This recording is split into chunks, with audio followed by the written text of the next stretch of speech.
अच्छा, देखिए बच्चों, ये क्वेश्चन ना आप लोगों ने याद रखना है, ठीक है।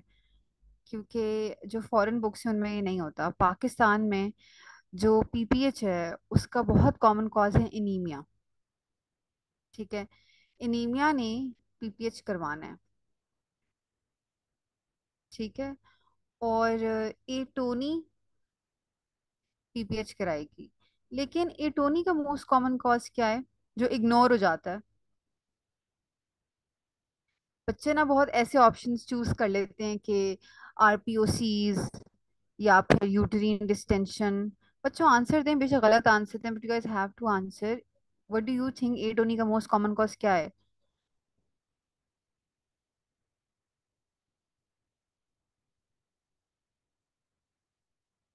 अच्छा, यहाँ पे एटोनी होती है ब्लाडर जब हमारे पास ओवरफिल्ड होता है, ठीक है। फिल ब्लाडर से यूट्रस एटोनी में चला जाता है। तो अगर हमें लगे कि पेशेंट जो है वो ब्लीड कर रही है, तो सबसे पहले हमें सारी चीजें तो करनी है, लेकिन ब्लाडर को भी इन आउट करना है। तो आपने इस ऑप्शन को जरूर चूज करना है, ठीक है। You have to empty the bladder. और ये क्वेश्चन गलत इसलिए होता है क्योंकि बच्चों ने ये पढ़ा ही नहीं होता, ये बुक्स में इतना फोकस नहीं है। ये आपका क्लिनिकल क्वेश्चन है, ये एल्गोरिदम है, ये फॉरेन बुक्स में मिलेगा आपको। तो ये बहुत इंपॉर्टेंट बात है। अच्छा, ब्लाडर की ना बहुत ज्यादा इंपॉर्टेंस है, ठीक है। होता ये है कि ये जो है ना आपका हेड, लेट्स से जो भी प्रेजेंटिंग पार्ट है, ये मैं ना डिटेल में नहीं जाऊंगी, वो हम एनाटॉमी में कवर करेंगे, ठीक है। ये हेड है, ये नीचे हेड है। अस्तगफुरुल्लाह, जिस तरह का हेड है ये बेबी नीचे आ रहा है, ठीक है। और ये सर्विक्स है। तो जो प्रेजेंटिंग पार्ट है ना, और जो हमारा ऑस है, उसके दरमियान में ना ब्लाडर की फिलिंग बहुत ज्यादा रोल प्ले करती है। अगर ब्लाडर ओवर फिल्ड है ना, तो वो हेड पे एक्स्ट्रा प्रेशर डालेगा और हेड को ऊपर रखेगा, ठीक है। ये हमारा बेसिक कॉन्सेप्ट है। और पीपीएच तो आफ्टर डिलीवरी है ना, वो तो अलग चीज है यहाँ पर। तो जब भी कोई इश्यू होता है, जैसे कि कोई भी ऑब्स्टेट्रिक इमरजेंसी होती है, जैसे कि शोल्डर डिस्टोशिया हो गया, तो शोल्डर डिस्टोशिया में अभी हम आगे देखेंगे कि हमने मेन्यूवर्स करने होते हैं। वो मेन्यूवर्स काम नहीं करेंगे अगर आपका ब्लाडर ओवरफिल्ड है। तो सारी ऑब्स्ट्रक्टिव इमरजेंसीज में सबसे पहले आपने क्या करना है, you have to empty the bladder, ठीक है। फोलीज डाल के आपने ब्लाडर को एम्प्टी करना है। अब मुझे ये कोई बता दे कि एक ऑब्स्टेट्रिक इमरजेंसी है जिसमें you have to fill the bladder, जिसमें ब्लाडर एम्प्टी होना ज्यादा मसला करेगा। वो कौन सी ऑब्स्टेट्रिक इमरजेंसी है? वन इमरजेंसी कि जब आप उसको डायग्नोस कर लें तो you have to fill the bladder. Please बच्चों ये पॉइंट आप याद रखें। ये थोड़े से एमसीक्यूज आने हैं, बट वो टिपिकल पॉइंट्स आने हैं। मतलब थोड़े से मतलब आसान एमसीक्यूज आने हैं। You have to fill the bladder. वजह मैं आपको बताती हूँ। Nobody is responding. What should I do now? Girls, there's one emergency in which you have to fill the bladder. Guess कर दें वो क्या है? ये बोल दें नहीं पता, ये तो बोल दें। शुक्र है डॉक्टर साहब, thank you so much. That is cord prolapse, ठीक है। अब मैं आपको बता दूं, देखें, बेसिकली एक चीज हमारे पास है कॉर्ड प्रोलैप्स, ठीक है। और एक चीज है कॉर्ड प्रेजेंटेशन, ठीक है। प्रेजेंटेशन होती है फीटस का वो पार्ट जो लोअर यूट्रीन सेगमेंट में है और ऑस के ऊपर है, that is a definition of presentation या फिर प्रेजेंटिंग पार्ट। तो कॉर्ड प्रेजेंटेशन वो होती है कि अभी मेम्ब्रेन्स इंटैक्ट हैं, ठीक है, मेम्ब्रेन्स रप्चर नहीं हुई, कुछ बाहर नहीं आया, ठीक है। लेकिन ये जो ऑस है, ऑस में और हेड के दरमियान या कोई भी प्रेजेंटिंग पार्ट है, आपके पास जो है वो कॉर्ड आ गई है। तो प्रेजेंटिंग पार्ट हेड की जगह कॉर्ड बन गया, ठीक है। तो what is this is cord presentation, ठीक है। अभी प्रोलैप्स नहीं हुआ, ठीक है। मेरी बात समझ आ रही है? अभी मेम्ब्रेन जो हैं वो, ये बच्चा है, ठीक है, नीचे आ रहा था, ये खुशी खुशी कॉर्ड ने कहा ऐसी के तैसी, प्लेसेंटा अपनी जगह पर है, मैं आ जाता हूँ, मैं कुछ तो गड़बड़ करूँ ना, प्लेसेंटा प्रेविया तो है नहीं, तो प्लेसेंटा का लोअर एज जो है वो ऊपर है, तो मैं नीचे आ जाता हूँ, तो कॉर्ड प्रेजेंटेशन हो गई है। So this is cord presentation. लेकिन एक दफा मेम्ब्रेन्स रप्चर हो गई है, ठीक है, तो कॉर्ड बाहर आ जाएगी। जब कॉर्ड बाहर आएगी तो दैट वुड बी प्रोलैप्स। समझ आ गई बात? प्रेजेंटेशन और प्रोलैप्स का डिफरेंस आपको पता होना चाहिए। This is a very important definition, ठीक है। प्रेजेंटेशन इतनी खतरनाक नहीं है क्योंकि अभी कॉर्ड बाहर नहीं आई, और प्रेजेंटेशन बच्चों हम डायग्नोज भी नहीं कर सकते एज सच। वो तो अभी मेम्ब्रेन्स इंटैक्ट है, हमें क्या पता कॉर्ड किधर है? हमें स्कैन पे इतनी अच्छी कॉर्ड थोड़ी नजर आती है, स्कैन पे तो हमें प्लेसेंटा अच्छा नजर आता है। बात समझ आइए।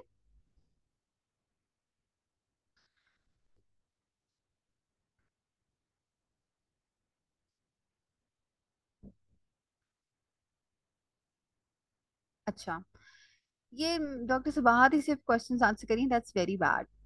मतलब रिस्पॉन्ड करिए, वेरी बैड, वेरी डिसअपॉइंटिंग। अच्छा, अब क्या होता है बच्चों के, ये जो प्रोलैप्स है ना, ये मतलब दो तरह के हमारे पास हो सकता है। ये अकल्ट भी हो सकता है और ये ओवर्ट भी हो सकता है, ठीक है। इसमें क्या होता है कि जब सर्विक्स में से कॉर्ड पास कर जाए ना एक दफा, तो इसको हम कहते हैं प्रोलैप्स, ठीक है। अकल्ट ये होता है कि वो सर्विक्स से पास करता है लेकिन पूरी तरह से बाहर नहीं आता सर्विक्स के, मतलब वहीं पड़ा होता है, ठीक है। मतलब जैसे जीरो पे पड़ा है, तो आपको ऐसा वो नजर नहीं आ रहा जब तक आप प्रॉपर पीवी नहीं करेंगे। और जो ओवर्ट होता है, ओवर्ट में क्या होता है कि वो हेड के आगे आ जाता है, मतलब वो अलग से आगे आके नजर आ रहा होता है, ठीक है। अकल्ट में वो हेड के साथ ही पड़ा होता है, हेड नीचे आ रहा है, वो भी साथ नीचे आ रहा है, ठीक है। लेकिन ओवर्ट में वो आगे आके आपको प्रॉपर नजर आता है, तो ओवर्ट ज्यादा यूजफुल है ना, आप फौरन उसको पिक कर लेंगे, ठीक है। अकल्ट में जब तक कोई सीनियर प्रॉपर उसका पीवी एग्जाम नहीं करेगा, उसे नहीं पकड़ा जाएगा। अब कॉर्ड प्लास से हमारे पास इश्यू क्या है, मतलब हमारे पास रिस्क क्या है? देखिए, ये बेबी था, ठीक है, ये नीचे आ रहा था, कॉर्ड आ गई है नीचे, मेम्ब्रेन्स रप्चर हो गई हैं। अब आप कॉर्ड देख रहे हैं सामने, तो क्या मैं गॉस से इसको पकड़ के अंदर नहीं कर सकती? बेबी देखें स्माइल ही कर रहा है। असूलन तो मुझे चाहिए ना, मैं गॉस से पकड़ूं कॉर्ड को और उसको अंदर करूं, क्यों क्यों नहीं कर सकती? Why can I not touch the cord? Why am I not suppose to handle the cord? Spasm, spasm से क्या होगा बच्चों? बच्चे को ना एस्फिक्सिया हो जाएगा। और एक तो एस्फिक्सिया होता है ना जो ड्यूरिंग डिलीवरी हो जाता है, ये पहले ही हो जाएगा, ठीक है। फिर आप जितना मर्जी रिससिटेट करें, कोई फायदा नहीं होगा, ठीक है। प्रॉपर वेजोस्पैज्म होता है और बेबी एस्फिक्सिएट कर जाता है, ठीक है। डिस्ट्रेस से भी ज्यादा, मतलब अब डिस्ट्रेस में तो होता है ना कि ब्रेडी टेक किया होता है, इसमें बेबी बिल्कुल कोलैप्स हो जाता है। इंट्रा, मतलब इंट्रा एब्डोमेन, अभी वो मतलब डिलीवर नहीं हुआ और पहले ही जो है वो बेबी जो है वो आपके पास खराब हो रहा है, ठीक है। खराब होना बहुत ही लेमन टर्म है, I shouldn't use these terms, ठीक है। एस्फिक्सिएट कर जाएगा। अच्छा, तो बेसिकली अब आपने सबसे पहले क्या करना है, तो इसका निमोनिक होता है CORD, that is cord mnemonic, मैंने खुद से नहीं बनाया, ये प्रॉपर जो RCOG की गाइडलाइंस हैं उनका निमोनिक है, ठीक है। तो सबसे पहले आपने क्या करना है, सी से है कि आपने कंसिडर, आपने सस्पेक्ट कब करना है कि इस पेशेंट को कॉर्ड प्रोलैप्स हो गया। आपको कब लगेगा कि इसको, मतलब आपने किन सिचुएशन में हाई अलर्ट रहना है कि इसको कॉर्ड प्रोलैप्स हो गया है या इसको कॉर्ड प्रोलैप्स हो सकता है? तो दैट इज कोई भी चीज जो यूट्रस को, अगर आप 10 टीचर्स देखें जो यूट्रस को ओवर डिस्टेंड करे, जैसे मैंने कल बताया था कि जो चीजें एब्रप्शन कराती हैं उनमें आ जाती है ना, एक तो प्री इक्लेम्शिया था, हाइपरटेंशन थी, जो कि मतलब कॉमन सेंस है कि वेजल्स शियर ऑफ हो जाएंगी जब ब्लड प्रेशर बहुत ज्यादा होगा, तो स्पाइरल आर्टरीज की टीयरिंग हो जाएगी। लेकिन एक फैक्टर मैंने बताया था, जब यूट्रस ओवर डिस्टेंडेड होता है तो जैसे ही मेम्ब्रेन्स रप्चर करती हैं तो सिवियर प्रेशर चेंजेस आती हैं, सिवियर यूट्रस की डीकम्प्रेशन होती है। और जब सिवियर डीकम्प्रेशन होती है तो उसकी वजह से एक तो प्लेसेंटा जो है वो सेपरेट हो जाता है, दूसरा कॉर्ड आगे आ जाती है फौरन।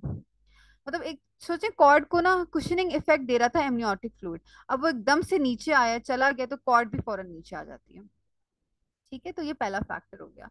दूसरा फैक्टर ओवर डिस्टेंडेड यूट्रस। अब यूट्रस को जल्दी बताएं क्या क्या चीज यूट्रस को ओवर डिस्टेंड करेगी? पॉलीहाइड्रोएमनियोस, ठीक है। अगर ये क्या हो रहा है, लाइकर अगर ज्यादा है, एक सेकेंड, ठीक है। तो पोलीहाइड्रोएमनियोस आपके यूट्रस को जो है वो ओवर डिस्टेंड करेगा।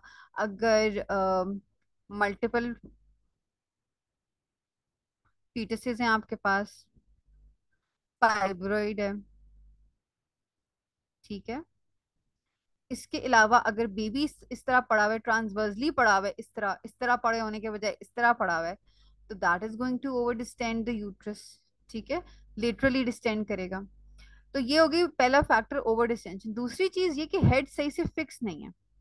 अभी जब मैं आपको लेबर का पूरा मैकेनिज्म पढ़ाऊंगी, तो बेसिकली हेड ने आके फिक्स होना होता है नीचे पेल्विस में, और आपको पीवी पे प्रॉपर फील होता है ओ ए पोजीशन पे। लेकिन अगर हेड फिक्स नहीं हुआ ऊपर है, इसको हम कहते हैं अनस्टेबल लाई। अनस्टेबल लाई में होता है कि लाई कीप्स चेंजिंग आफ्टर 37 वीक्स, ठीक है।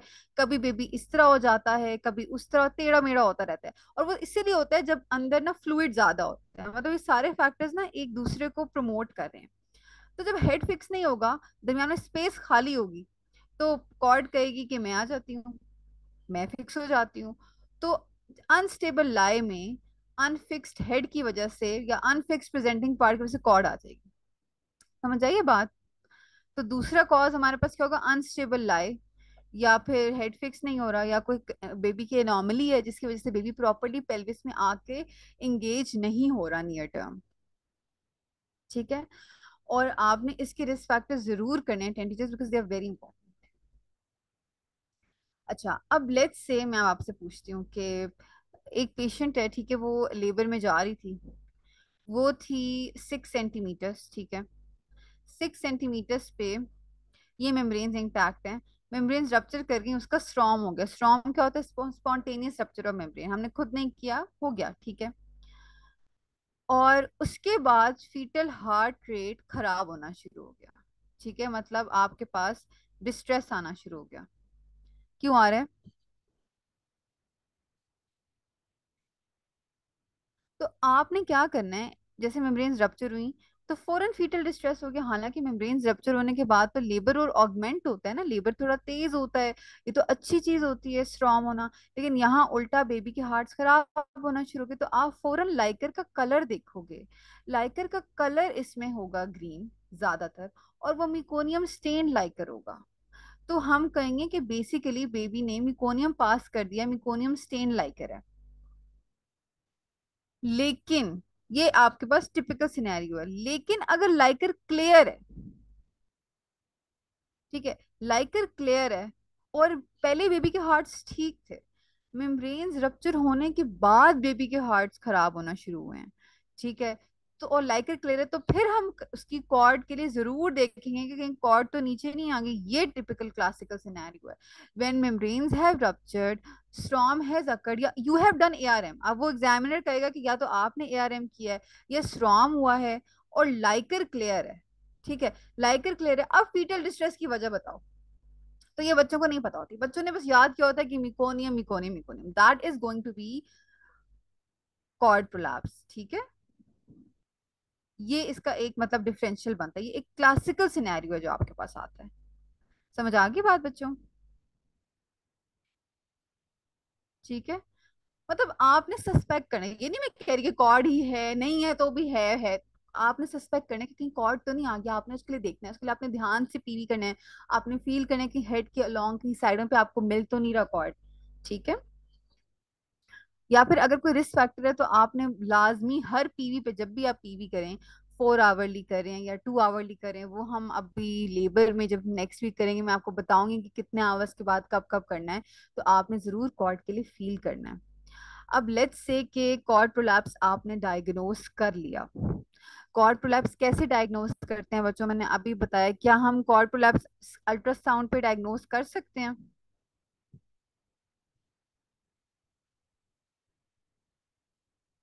कैसे डायग्नोस करते हैं कॉर्ड प्रोलैप्स? हम कॉर्ड प्रोलैप्स पर वजाइनली डायग्नोस करते हैं ना, ठीक है। स्कैन पे नहीं हो सकता कॉर्ड प्रोलैप्स डायग्नोस, जाहिर सी बात है, क्योंकि स्कैन के वक्त तो कॉर्ड आप जब स्कैन करें, यूजुअल नॉर्मल स्कैन, अभी तो मेम्ब्रेन्स इंटैक्ट है, तो अभी तो कॉर्ड प्रेजेंटेशन डायग्नोस। प्रोलैप्स तो हम कहेंगे ही तब ना जब वो लेबर में मेम्ब्रेन्स रप्चर हो गई हैं, ठीक है। तो अब क्या होगा कि ना, इसके बाद ना मैं आप लोगों को एक स्टोरी सुनाऊंगी, ठीक है? पहले हम ये पढ़ लेते हैं, ठीक है? तो उसके बाद क्या होता है कि बेसिकली आपने स्कैन पे कॉर्ड प्रेजेंटेशन नजर आ सकती है, लेकिन ये कोई भी रिकमेंड नहीं करता, कभी भी आपने इस ऑप्शन को चूज नहीं करना, बहुत गलत हो जाएगा, ठीक है? तो स्कैन अपने दिमाग से निकाल दें कॉर्ड प्रोलैप्स से कॉर्ड प्रेजेंटेशन के लिए। अच्छा, अब जैसे ही आपने कॉर्ड प्रोलैप्स डायग्नोस कर लिया, अब आपने क्या करना है, you have to deliver the patient right away, ठीक है? ये नहीं कि कॉर्ड को गॉज से पकड़ लो क्या है लेबर कंटिन्यू करो, नहीं। अब आपके पास क्या मोड ऑफ डिलीवरी होगा इसमें, ये मुझे कौन बताएगा? देखिए, प्लेसेंटा प्रेविया में हमने कहा था सिजेरियन कर दो, एब्रप्शन में हमने कहा था कि इसको ऑपोजिट वेजाइनल कर दो, अनलेस के डिस्ट्रेस ज्यादा हो, डिस्ट्रेस हो तो सिजेरियन करो। तो कॉर्ड प्रोलैप्स में क्या करना चाहिए, आपको क्या लगता है?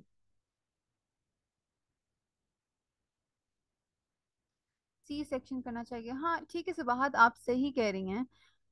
नॉर्मल है fetal heart, normal.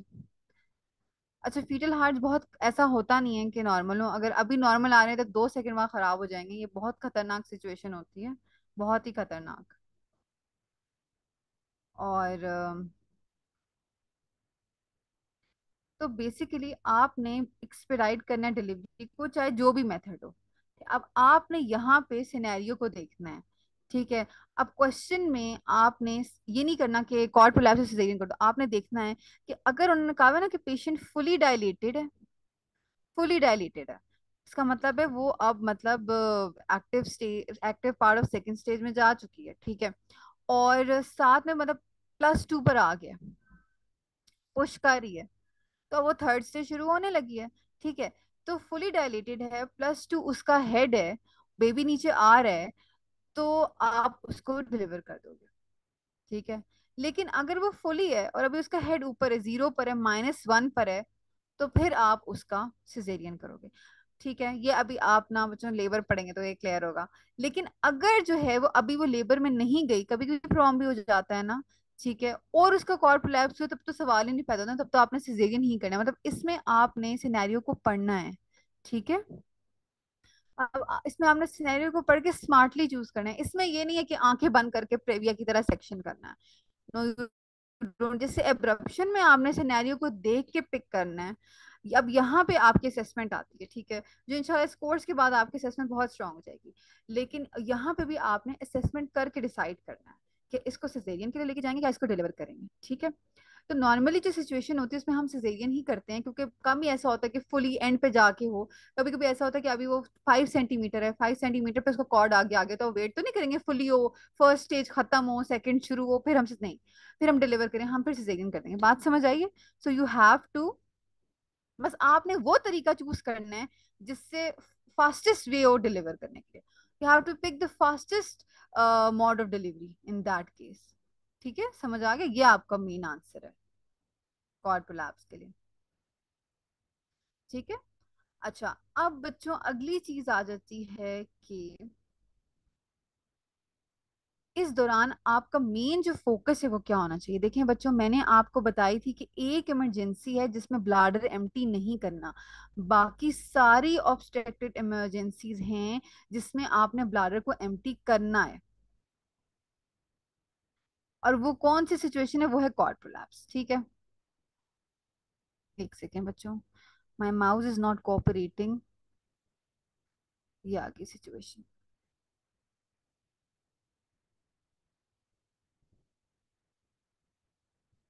So what is the first thing that you are going to do when cord prolapse occurs? Call for help तो हमने करनी है, ठीक है? ये हमें सिखाते रहते हैं call for help, her algorithm में 10 टीचर्स कह रही सबसे पहले कॉल फॉर हेल्प, ठीक है? You have to fill the bladder of that patient, ठीक है? मतलब कि अगर उसका ब्लाडर आपने अभी एम्प्टी नहीं किया तो एम्प्टी करना भी नहीं है, उसको वैसे ही छोड़ देना है। थेरी ये कहती है, ठीक है? आपने याद रखना, ये क्वेश्चन आता है कॉर्ड प्रोलैप्स के लाजमी क्लिनिकल सिनेरियो में, आपसे ब्लाडर को पूछते हैं, बिकॉज ये एक ही इमरजेंसी है जिसमें ब्लाडर को खाली नहीं करना होता, बड़ा नुकसान होता है। फिर आप क्या करते हैं, आप ब्लाडर को फिल करते हैं। आपने बेसिकली क्या करना है कि देखिए बच्चों, ये हेड है ना, ये हेड है, ठीक है?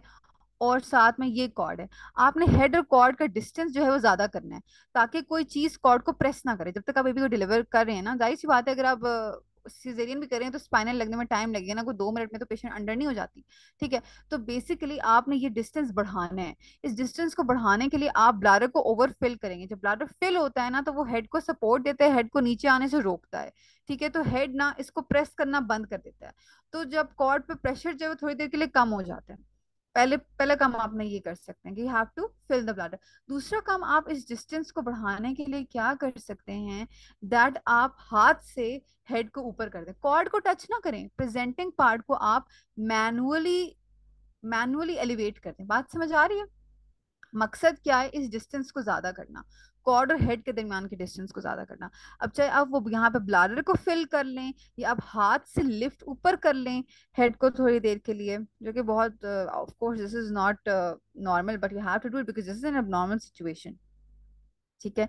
तीसरी चीज आप ये करें कि आप पेशेंट की पोजीशन चेंज करा दें, आप उसको ऑल फोर्स पे करवा दें या आप उसको लेफ्ट लेटरल करवा दें। ठीक है। ऑल फोर्स या लेफ्ट लेटरल। ठीक है।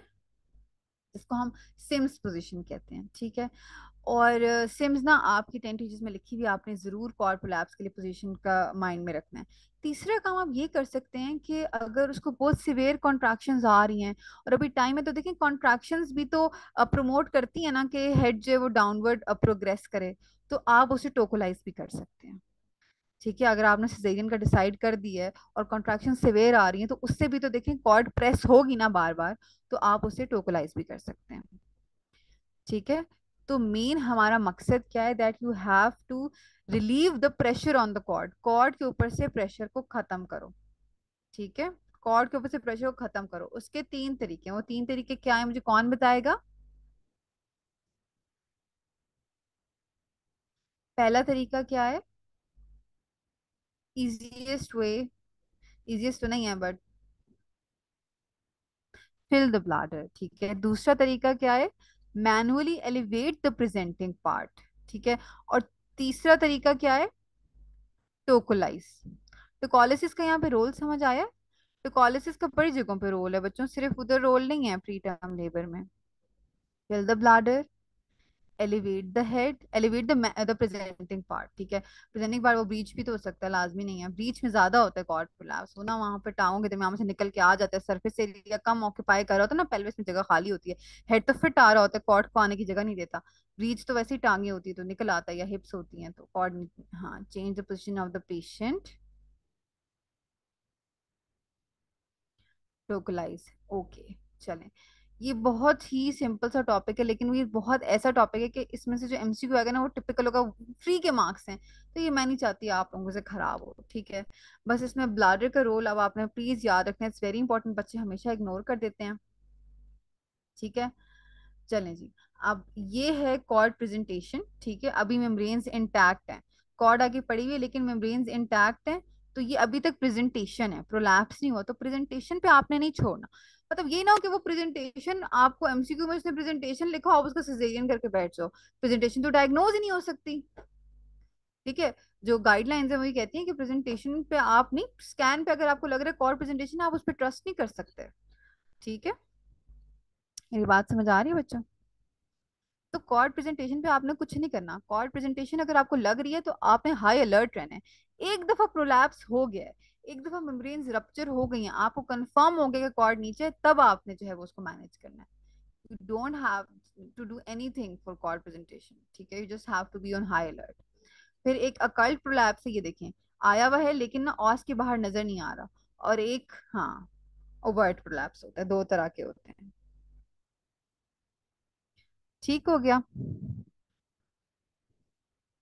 चलें जी। साथ में डेफिनेटली जब तक आप डिलीवर नहीं करते आपने continuous fetal heart rate monitoring करनी है। इसमें आपके पास डिसेलरेशंस लाजमी आती हैं। डिसेलरेशंस क्यों आती हैं? जब कॉर्ड जो है वो कंप्रेस हो रहा होता है। डिसेलरेशंस हमारे पास 3 टाइप्स की होती हैं, इस पे पूरी अलग एक डिस्कशन होगी। ठीक है। अर्ली होती हैं, लेट होती हैं, वेरिएबल होती हैं।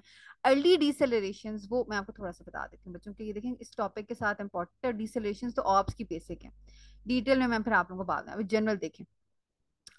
ये है आपका एक तो ना यूट्रस, जो मैं बनाती हूँ ना वो मैं ऐसा बनाती हूँ कि बच्चे परेशान हो जाते हैं। ये देखिए ये आपका यूट्रस है। ठीक है। और ये जो है वो बेबी का हेड है। और लेट्स से साथ में कॉर्ड है, ठीक है। तो नॉर्मली जब यूट्रस कॉन्ट्रैक्ट करता है तो हर कॉन्ट्रैक्शन के साथ हेड कंप्रेस होता है। कॉन्ट्रैक्शंस आती हैं, हेड कंप्रेस होता है, दैट्स नॉर्मल, ठीक है। कॉन्ट्रैक्शन के दौरान हेड का कंप्रेस होना, कॉर्ड अगर साइड पे उसका कंप्रेस होना नॉर्मल है। तो वो जो डिसेलरेशन होती है वो हमारे पास कॉन्ट्रैक्शन के साथ आती है। जैसे अगर जो है वो ये सीटीजी चल रही है, ठीक है, एक्सेलरेशन आई और फिर एक डिसेलरेशन आई है, लेकिन वो डिसेलरेशन नीचे अगर मैं कॉन्ट्रैक्शन देखूं तो यूट्रस की कॉन्ट्रैक्शन में डिफरेंट कलर से बना देती हूँ। ये डिसेलरेशन अगर यूट्रस की कॉन्ट्रैक्शन के साथ आई है, मतलब इसका मिरर, इसको हम कहते हैं मिरर इमेज है, ये बिल्कुल इसके साथ आई है, तो इसको हम कहते हैं कि ये नॉर्मल है, it is not harmful. Why? Because जब यूट्रस कॉन्ट्रैक्ट करते हैं तब तो हेड कंप्रेस होता ही है थोड़ा बहुत, ठीक है। तो इनको हम क्या कहते हैं, ये एमसीक्यू आता है, ये एमसीक्यू आते हैं और ये क्लासिफिकेशन 10 टीचर्स में नहीं है। इसको हम कहते हैं टाइप 1 डिसेलरेशन। देखिए 1 है ना, तो नंबर 1 तो हमेशा बेस्ट होता है, तो ये बेस्ट टाइप की सबसे कम डेंजरस डिसेलरेशन है। और इनको हम कहते हैं अर्ली डिसेलरेशन, हालांकि अर्ली नहीं है, ये कॉन्ट्रैक्शन से पहले नहीं आ रही, ठीक है। ये है mirror image, they are the mirror image of contraction. Contraction आई यूट्रस में तो बच्चे का हार्ट रेट ड्रॉप किया। क्यों ड्रॉप किया? क्योंकि उसका हेड कंप्रेस हो रहा है, उसका उसका कॉर्ड कंप्रेस हो रहा है और ये नॉर्मल है। कॉन्ट्रैक्शन हो रही है तो बच्चा वो तो नहीं रहेगा ना, बच्चा भी कंप्रेस होगा पूरा। बात समझ आई? तो this is a healthy sort of deceleration, ठीक है।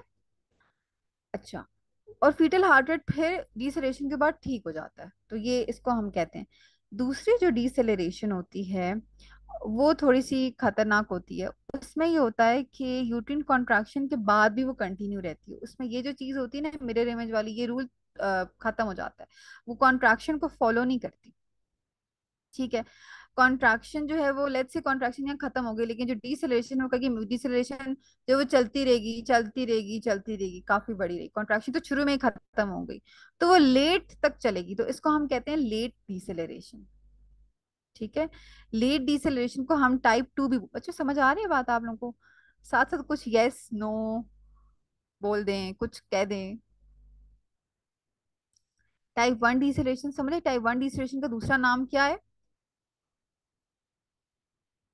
ये बहुत इंपॉर्टेंट है, इसमें से क्वेश्चन आते हैं। टाइप 1 डिसेलरेशन का दूसरा नाम क्या है? अर्ली डिसेलेशन। नो, नहीं समझ आई? अच्छा चलें बता देती हूँ मैं आपको, ठीक है, दोबारा बता दूंगी, ठीक है। जो लेट डिसेलेशन है वो खतरनाक होती है, क्योंकि देखिए अब तो कॉन्ट्रैक्शन खत्म हो गई, कॉन्ट्रैक्शन, अच्छा ये जो है ना आप लोग परेशान इसलिए हो रहे हो, क्योंकि जो नीचे वाले ना ये हमारे पास नॉर्मल जो हम सीटीजीज करते हैं ना, हम यूट्रस की कॉन्ट्रैक्शंस को मॉनिटर नहीं कर रहे होते, उनकी लाइन नहीं आ रही होती, लेकिन मतलब हमारे पास जो है वो कॉन्ट्रैक्शंस का प्रोब अलग से नहीं होता, ठीक है। लेकिन टोकोमीटर यूजली होना चाहिए हमारे पास। अच्छा, तो उसके बाद क्या होता है कि ये जो है ना ये फीटल हाइपोक्सिया को इंडिकेट करती है कि लेट वो रहे, मतलब देर तक वो डिसेलरेशन रहे, कंट्रैक्शन खत्म हो जाए फिर भी रहे। फिर तीसरी जो हमारे पास डिसेलरेशन है वो बहुत ही खतरनाक होती है। उसका कोई ताल्लुक नहीं होता कि यूट्रस, टाइप 2 समझ आ गई ना, मैं अभी रिपीट कर देती हूँ, कोई मसला नहीं है। जो तीसरी डिसेलरेशन, इस पर टाइम इसलिए लगा, दिस इज वेरी इंपॉर्टेंट। जो तीसरी टाइप है ना, दैट इज टाइप 3। टाइप 3 सबसे खतरनाक है। वो यूट्रस बेचारा क्या करता है, यूट्रस कहता है कि मैं अभी कॉन्ट्रैक्ट हो रहा हूँ, तो बेशक हार्ट रेट तुम थोड़ी देर के लिए ड्रॉप हो जाओ बिकॉज नॉर्मल, वो कहती नहीं, मुझे क्या लगे, तुम कॉन्ट्रैक्ट हो रिलैक्स हो, मैं तो तबाही फेरूंगी, इस तरह की तबाही फेर देती है वो। तो उसमें कोई रिलेशन नहीं होता उसका कॉन्ट्रैक्शन के साथ। वो जो है वो सिवियर फीटल डिस्ट्रेस को इंडिकेट करती है। सीटीजी की वेरिएबिलिटी भी खत्म हो जाती है। अजीब सा पैटर्न होता है, पहले डिसेलरेशन आती है, बहुत देर तक रहती है, फिर डिप्स, ऐसे साइनोसॉइडल, साइनोसॉइडल सा वेवफॉर्म, और एक दफा सीटीजी पे साइनोसॉइड आ जाए, sinusoidal pattern, sinusoidal pattern, pattern क्या होता है, सिंपल वेव्स, ऐसी वेव्स आना शुरू हो जाए, ऐसी साइनोसॉइडल वेव्स, ठीक है। तो फिर आपने डिलीवर करना है, बहुत सिवियर डिस्ट्रेस होता है, और ये आपको कहाँ मिलती है? ये आपको मिलती है कॉर्ड कंप्रेशन में। ये तब मिलती है जब सिवियर एसिडोसिस हो। सिवियर एसिडोसिस कब होता है? जब सिवियर हाइपोक्सिया हो, हाइपोक्सिया, ऑक्सीजन सही नहीं जा रही, लैक्टिक एसिडोसिस जमा हो रहा है बॉडी में, मेटाबॉलिक एसिडोसिस हो रहा है, ठीक है। तो उस एसिडोसिस की वजह से क्या हो जाता है कि बेबी डिस्ट्रेस में चला जाता है, बहुत सिवियर। बात समझ आई? तो ये आपको मिलती है कॉर्ड प्रोलैप्स में। और ये सारा मैंने आपको क्यों बताया? सिर्फ एक क्वेश्चन की वजह से कि which type of deceleration is seen in chord compression? deceleration की स्पेलिंग गलत लिखे हैं मैंने, बताएं. which type of deceleration is seen in chord compression?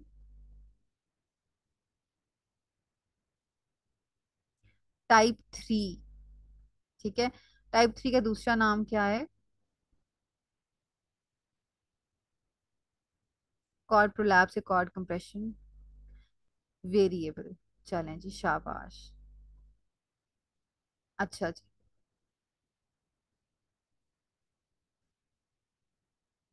तो एक ऑब्स्टेट्रिक इमरजेंसी है जिसमें आपने ब्ladder को फिल करना है, और वो है हमारे पास कॉर्ड प्रोलैप्स. ठीक है. तो ये बहुत ही सिंपल सा छोटा सा टॉपिक था. अब हम नेक्स्ट टॉपिक की तरफ चलते हैं. आप लोगों को जो है वो 2 मिनट्स ब्रेक चाहिए, या हम कंटिन्यू करें?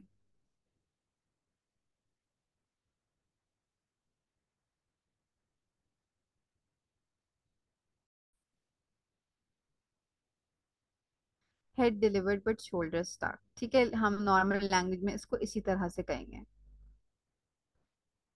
Interior shoulder not. ठीक है. लेकिन जो इसकी डेफिनेशन है ना, उसमें बेसिकली शोल्डर नहीं है. यही मैं देखना चाह रही. शोल्डर डिस्टोर्शन की डेफिनेशन में शोल्डर नहीं आता. जो हमारी आरसीओजी गाइडलाइंस है वो ये कहती हैं कि वजाइनल कफेलिक डिलीवरी, डिलीवरी हो रही है वजाइनली, ठीक है, और कफेलिक है बेबी, जाहिर है अगर ब्रीच है तो पहले शोल्डर तो आ ही नहीं सकता ना, हेड तो. ऐसी वजाइनल कफेलिक डिलीवरी, कौन सी वाली वजाइनल कफेलिक डिलीवरी? जिसमें हेड डिलीवर हो जाए. ठीक है. After head is delivered, head निकल गया, after head delivery you need additional obstetric manoeuvres. Head deliver करने के बाद आपको, अजान हो रही है बच्चों, बस 2-3 मिनट अजान हो लेने दें, फिर हम कंटिन्यू करते हैं इस तरह ना.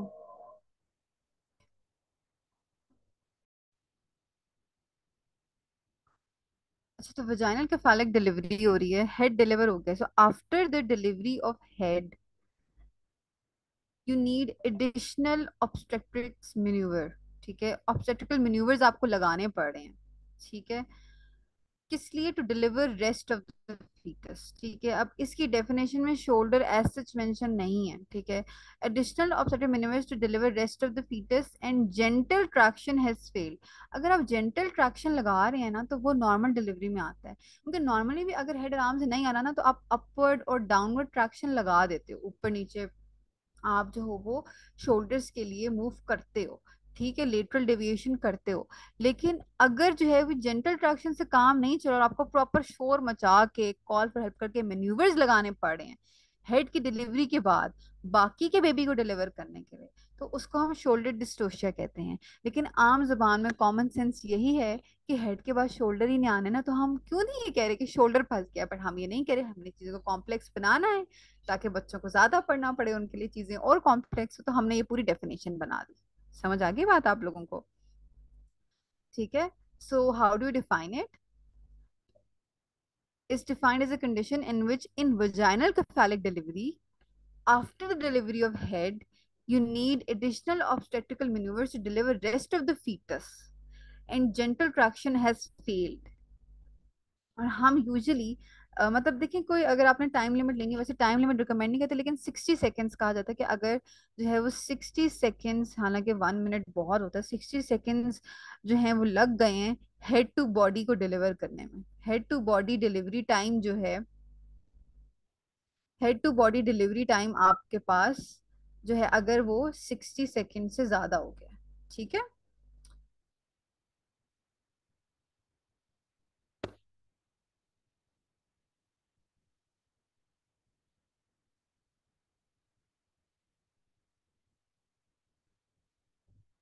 समझ आ गई यहाँ तक बात आप लोगों को? चलें जी. अब मुझे सिंपल, देखिए ये बड़ा इजी टॉपिक है, इसमें बस आपको ऑर्डर पता होना चाहिए. ठीक है, चीज़ों का मैन्यूवर्स अच्छे से पता होना चाहिए, और ये पता होना चाहिए कि इसके रिस्क फैक्टर्स क्या हैं, किस किस वजह से होगा. देखिए, मोटा बच्चा है तो जाहिर है वो नहीं निकलेगा. ठीक है. तो गुड साइज बेबी अगर है, ठीक है, 4.5 kg तक चला गया है, 4 kg से ज्यादा भी रिस्क होता है, 4.5 kg ज्यादा को हम क्लासिकली मैक्रोसोमिया कहते हैं. ठीक है. 4.5 kg पे बेबी चला गया है, या फिर प्रीवियस हिस्ट्री है। हर जगह रिस्क फैक्टर है कि अगर उस चीज की प्रीवियस, प्रेविया की प्रीवियस हिस्ट्री है, प्रेविया का रिस्क है, एब्रप्शन की प्रीवियस हिस्ट्री है, एब्रप्शन का रिस्क है, इसकी प्रीवियस हिस्ट्री है तो इसका भी रिस्क है। ठीक है। और क्या रिस्क फैक्टर्स होते हैं, जल्दी जल्दी हरी अब। डायबिटिक है, अगर मदर उसे डायबिटीज मेलिटस है या जीडीएम है, ठीक है, कुछ भी है, तो जाहिर है उसमें यही होगा ना, मैक्रोसोमिक बेबी होगा। लेकिन बच्चों एक मसला है, हाँ मैं ये देखना चाहती हूँ इसका आंसर जिस बच्चे ने दे दिया वो आज का स्टार स्टूडेंट है। ठीक है। मुझे बच्चों ये बताएं, पहले रेडी हैं आप लोग क्वेश्चन सुनने के लिए, जाग जाएं। अच्छा, कौन कौन है अभी हमारे पास? डॉक्टर अक्सा, डॉक्टर अस्मा, डॉक्टर राबिया, डॉक्टर सबाहत। अच्छा, देखें, अगर हमारे पास दो बच्चे हैं, दोनों का वेट है 4.6 kg, वेरी गुड साइज। ठीक है। एक की जो मदर है उसका कोई रिस्क फैक्टर नहीं है, शी हैज कम्प्लीटली नॉर्मल, मतलब एंटीपार्टम पीरियड, उसका कोई इशू नहीं है, कोई कोमोrbid नहीं। दूसरे की मदर को जीडीएम है। ठीक है। इन दोनों में से पहले मुझे बताएं किसमें जो है वो शोल्डर डिस्टोशिया का रिस्क ज्यादा है। मैं अगर आपको कहूं कि जो जीडीएम का बेबी है, जो आईडीएम है, इन्फेंट ऑफ जीडीएम के बेबी को हम आईडीएम बोलते हैं ना, तो उसमें शोल्डर डिस्टोशिया होगा, उसमें ज्यादा खतरा है शोल्डर डिस्टोशिया का। ठीक है। और ऐसा ही होता है, ज्यादा इंसिडेंस है एज कंपेयर टू नो कोमॉर्बिड्स। हालांकि दोनों का वेट सेम है, दोनों का बच्चा मोटा है, वेट सेम है, तो ऐसा क्यों है? जीडीएम में सेम वेट होने के बावजूद ज्यादा रिस्क क्यों है शोल्डर डिस्टोशिया का? इसका आंसर मुझे दे दें जल्दी से। बच्चों गलत आंसर दे रहे हैं, कुछ बोल दें। आपको दिमाग में आपको क्या लगता है इसकी क्या वजह हो सकती है? Just start using your brain. Obesity, same weight है। किसकी ओबेसिटी? बच्चे की ओबेसिटी या मदर की ओबेसिटी? हाँ, नहीं गलत। Doctor Aqsa, I really appreciate you for answering, thank you, this is not the correct answer. और कोई ट्राई करना चाहेगा? जस्ट कुछ भी बोल दें बच्चों। अच्छा, ये बच्चों आपने जरूर याद रखना है कि इसमें डिफरेंस इसलिए आता है कि जो जीडीएम है ना उसमें बेबी गुड साइज तो होता है, ठीक है, दोनों गुड है, लेकिन वो फंसता इसलिए क्योंकि हमें वजह नहीं पता। बस इस तरह होता है कि जो आईडीएम्स होते हैं ना उनमें जो वेट गेन होता है ना, उनमें फैट डिपोजिशन डिफरेंट होती है, उनमें फैट इस तरह डिपॉजिट होता है कि जो इनके शोल्डर्स होते हैं ना, जो उनका बाय एक्रोमियल डायमीटर है ये वाला, ये ज्यादा हो जाता है, और हमें वजह नहीं पता। मतलब अगर एक, ये किस तरह का मैं बेबी बना रही हूँ, बस बना रही हूँ, पता नहीं क्या है। अगर एक बेबी जीडी आईडीएम है और अगर एक बेबी आईडीएम नहीं है, दोनों का 4.5 kg है, आईडीएम वाले के कंधे ज्यादा जो है वो ब्रॉड होंगे, बस आप इसका याद रखें। उसका बायोक्रोमिक डायमीटर ज्यादा को उसका वेट इधर आके एक्यूमुलेट होता है, उसके यहाँ पे फैट डिपोजिशन होती है। बात समझ आ रही है? तो it's because bisacromial diameter is more in IDMs, इसीलिए उनमें शोल्डर डिस्टोर्शन ज्यादा होता है despite of having same weight as normal babies. ठीक है। शोल्डर ही स्टक होते हैं ना। अब हम आगे जब पेल्विस के डायमीटर्स पढ़ेंगे तो हमें पता चलेगा कि ओब्लिकली जब शोल्डर्स आ जाएंगे तो उनके पास वहां पे ज्यादा स्पेस होगी, वो ज्यादा इजीली डिलीवर हो जाएंगे। तो जब शोल्डर्स फंसते हैं तो हमारा मकसद होता है हम किसी से उन्हें टेढ़ा करते हैं, पेल्विक जो हमारे पास मिड पेल्विस है वहां पे हम उनको ओब्लिकली रोटेट करते हैं ताकि वो आउटलेट से इजीली बाहर आ जाए। ठीक है। अभी आप पेल्विस के डायमीटर से बिल्कुल परेशान हो, ये टॉपिक इंशाल्लाह आपके लिए बहुत इजी हो जाएगा, हम इसको नेक्स्ट वीक कवर करेंगे। चलें जी, समझ आ गई? अब जल्दी जल्दी मेरे साथ करें, what are you gonna do. सबसे पहले आप क्या करते हैं? शोल्डर डिस्टोशिया होता है तो कॉल फॉर हेल्प करते हैं, जाहिर सी बात है। आपने कॉल फॉर हेल्प करनी है, आपने साथ में मेक श्योर करना है कि ब्लाडर भी एम्प्टी है, क्योंकि मेन्यूवर्स करते हुए ना ब्लाडर, फिल ब्लाडर के साथ मेन्यूवर्स नहीं होंगे। ठीक है। सिर्फ आपने प्रलास में ब्लाडर को फिल करना था, बाकी सब में ब्लाडर को एम्प्टी करना है। आपने सबसे पहले उसकी मिक रॉबर्ट्स पोजीशन बनानी है। कोई मुझे बताएगा मिक रॉबर्ट्स पोजीशन क्या होती है जल्दी से?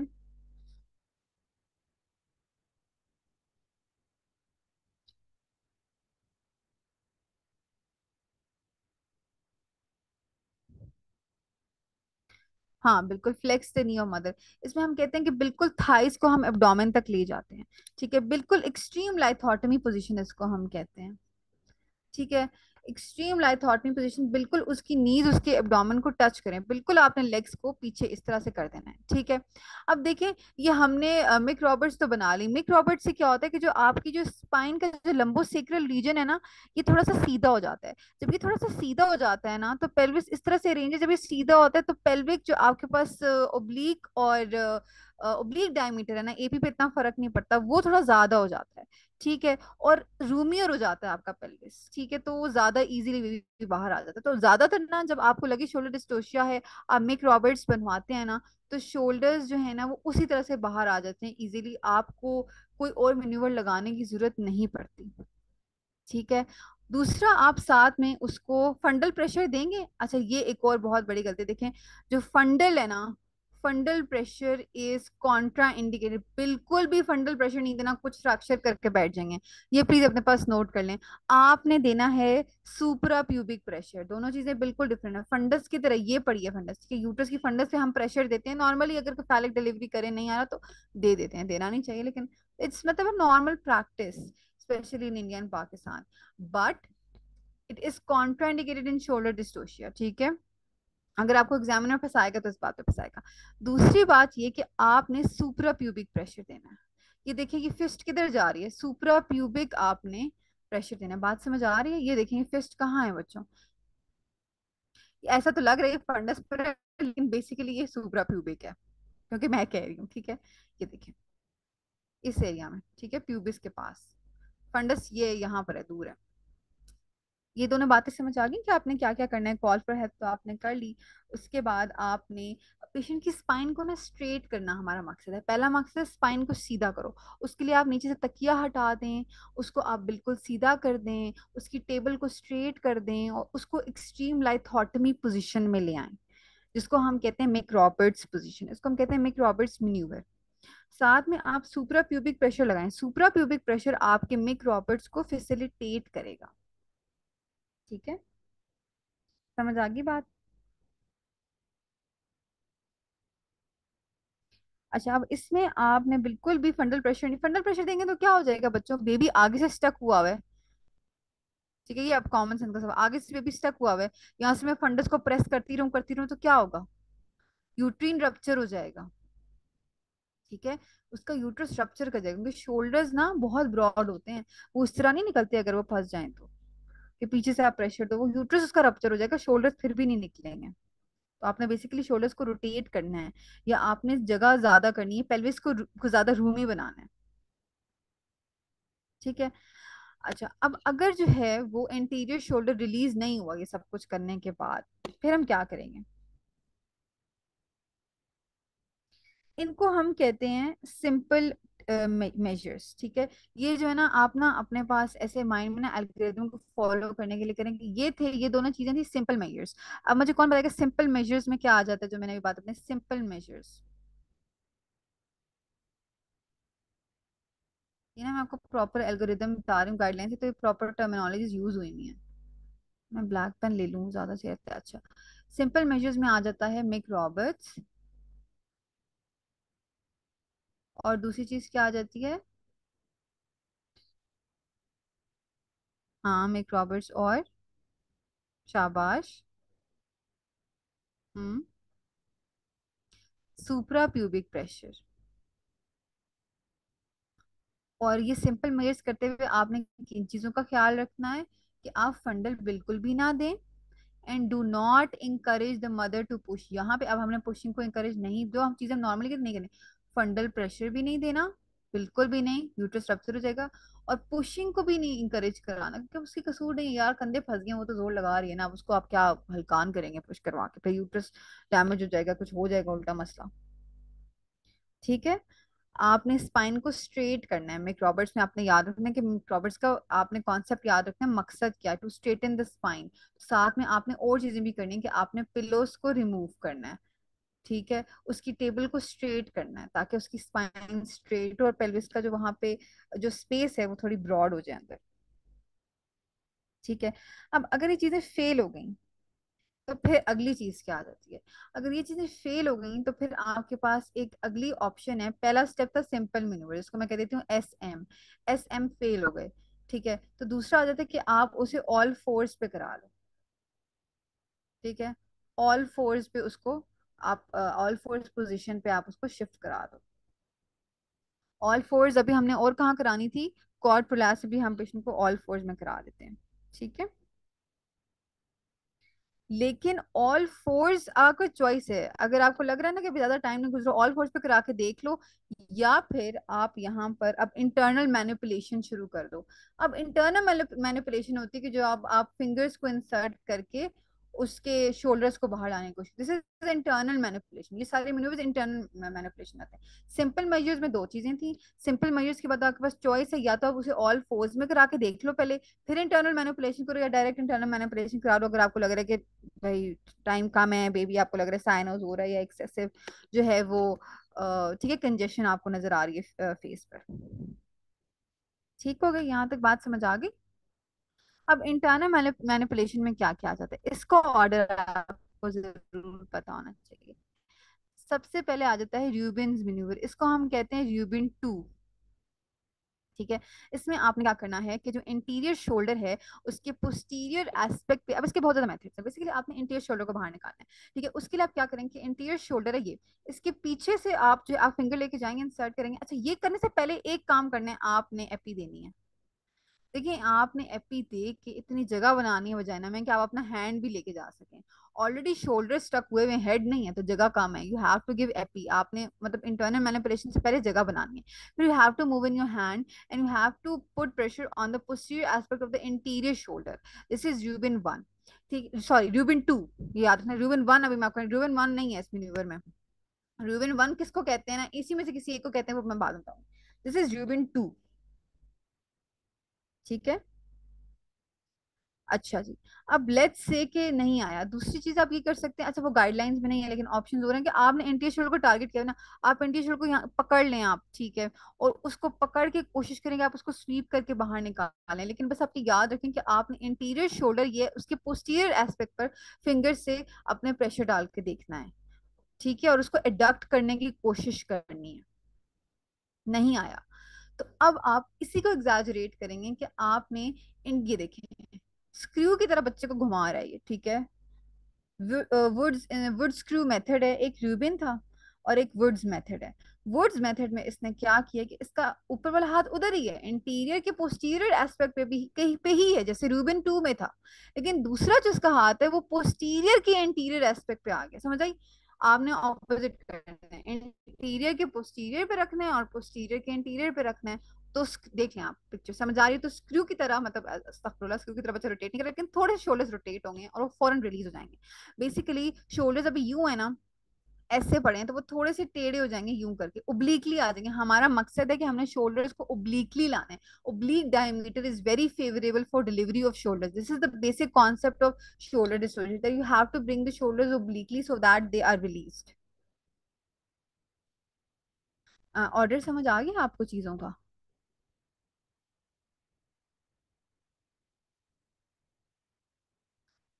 अच्छा, अब ये थी इंटरनल मैनिपुलेशन, ये नहीं काम की।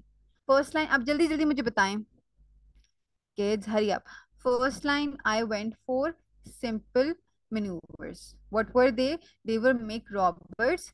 My purpose was to straighten the spine. ठीक है, they were simple measures. And supra pubic pressure, and मैंने फंडल भी दिया था ना, है ना? नहीं दिया था, उससे यूट्रस रप्चर हो जाना है। ठीक है, the second thing is now I have to make a choice, either I can do all fours। उसके बाद बेसिकली इंटरनल मैनिपुलेशन से पहले आप ऑल फोर्स करवा रहे हैं, नहीं आपकी मर्जी। इंटरनल मैनिपुलेशन में क्या क्या चीजें आ जाती हैं? इंटरनल मैनिपुलेशन में दो चीजें आ जाती हैं। एक र्यूबिन 2, उसमें मैं इंटीरियर शोल्डर के पोस्टीरियर एस्पेक्ट पे प्रेशर लगाऊंगी, और दूसरा वुड्स एंड स्क्रू, उसमें मैं इंटीरियर के पोस्टीरियर पे ही लगाऊंगी, लेकिन दूसरे हाथ से मैं पोस्टीरियर के इंटीरियर एस्पेक्ट पे लगा दूंगी प्रेशर, और शोल्डर्स को रोटेट करके मैं ओब्लिकली ले आऊंगी। ठीक है, and now third line is, basically यहाँ तक आने की नौबत ना आई आए। इसमें आपने बेसिकली क्या करना है कि अब या तो आप क्लेविकल तोड़ेंगे, उसकी क्लेडोटमी करेंगे ताकि शोल्डर्स छोटे हो जाएं। और ये क्लेविकुलर आप खुद फ्रैक्चर कराएंगे ताकि वो छोटी हो जाए, बाहर आ जाए। या फिर आप उसके सिम्फिजियल लिगामेंट जो होता है प्यूबिक सिम्फिसिस के पास, उसको आप जो है वो डैमेज करके आप सिम्फिजियोटमी करेंगे। या तो बेबी के साथ आपने को मैनिपुलेशन अब प्रॉपर इन्वेजिव करनी पड़ेगी, या मदर के साथ तो मदर के पेल्विस को आप करोगे कि आप उसकी सिम्फिजियोटमी करोगे। तीसरी इसमें चीज आ जाती है, इन्हीं थर्ड लाइन में ही आ जाती है, उसको हम कहते हैं ज़ेवेनाली मैन्यूवर। ज़ेवेनाली मैन्यूवर में आप क्या करते हैं कि आप हेड बाहर आया, बताना हेड को भी कहते हैं वापस जाओ, शोल्डर्स नहीं आ रहे तुम भी वापस जाओ, मैं अब कुछ नहीं कर सकती, तो वापस हेड को वापस पुश करके सिजेरियन करते हैं।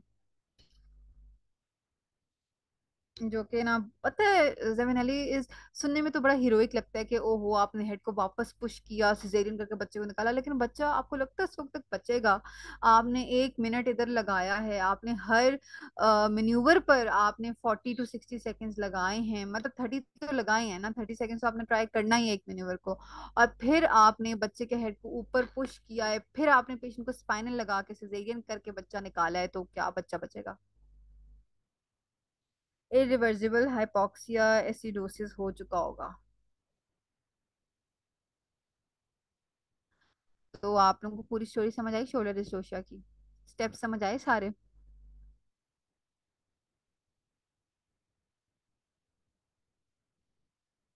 समझ आए? डॉक्टर अक्सा को समझ आ गए, शुक्र है। बाकियों को नहीं समझ आए हैं? अच्छा, अब मुझे ये बताएं कि शोल्डर डिस्टोशिया में बेबी को क्या क्या रिस्क होते हैं?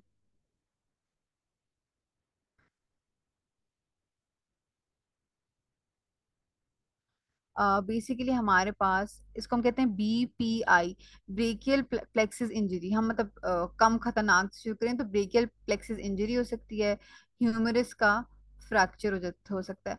ब्रेकियल प्लेक्सिस इंजरी ज्यादातर तब होती है जब आप इंटीरियर शोल्डर को निकालते हुए होती है, पोस्टीरियर शोल्डर को नहीं।